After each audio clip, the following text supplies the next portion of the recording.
wabarakatuh. Salam sejahtera untuk kita semua. Shalom, Om Swastiastu, Namo Buddhaya, dan salam kebajikan. Perkenalkan, nama saya Muhlisa dengan NIM 230305501063 dari kelas D, Program Studi Gizi Fakultas Ilmu Keolahragaan dan Kesehatan Universitas Negeri Makassar.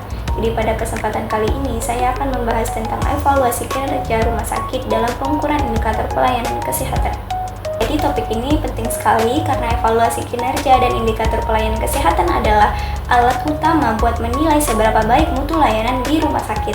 Masalahnya, masih banyak rumah sakit yang belum punya sistem pengukuran kinerja yang terstruktur dan transparan.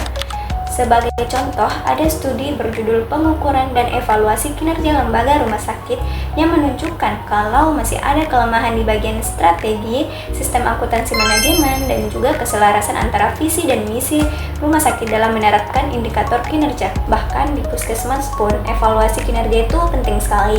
Misalnya buat melihat indikator pelayanan, kepuasan masyarakat, dan capaian mutu.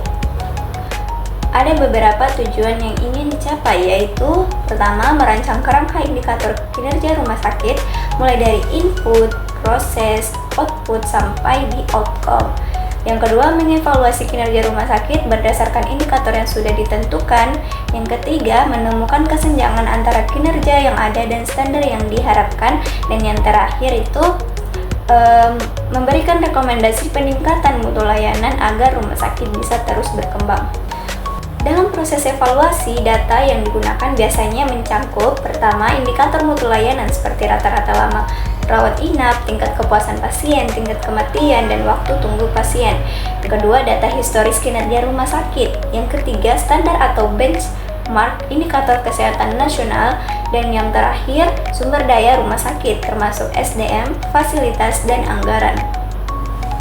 Dari hasil analisis ditemukan beberapa faktor penyebab utama, yaitu pertama, kurangnya sistem pengumpulan data yang baik. Yang kedua, tidak terpadunya sistem informasi rumah sakit.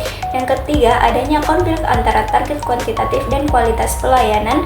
Dan yang keempat, kurangnya komitmen dari manajemen atas. Nah, dampaknya itu bisa cukup serius, teman-teman. Misalnya, kinerja buruk jadi tidak terdeteksi, kepercayaan publik menurun, dan rumah sakit tidak punya arah perbaikan yang jelas. Selain itu, ada juga beberapa tantangan seperti menentukan indikator yang benar-benar relevan dan bisa diukur, menjaga keakuratan data, melakukan pemantauan secara berkelanjutan, serta menyesuaikan sistem antara elemen di rumah sakit. Jadi untuk mengatasi berbagai masalah tadi, ada beberapa langkah yang bisa dilakukan, yaitu pertama, menerapkan sistem manajemen mutu dan sistem informasi rumah sakit seperti electronic health record atau dashboard kinerja. Yang kedua, menetapkan indikator yang SMART, yaitu specific, measurable, achievable, relevant, dan time bound.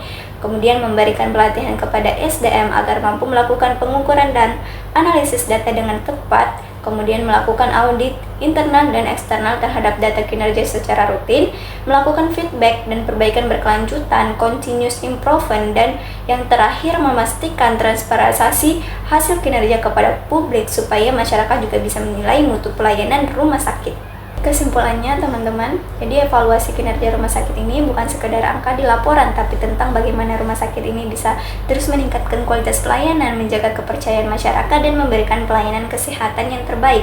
Jadi sekian dari saya, kurang dan lebihnya mohon dimaafkan. Terima kasih banyak atas perhatiannya, dan saya akhiri. Wassalamualaikum warahmatullahi wabarakatuh.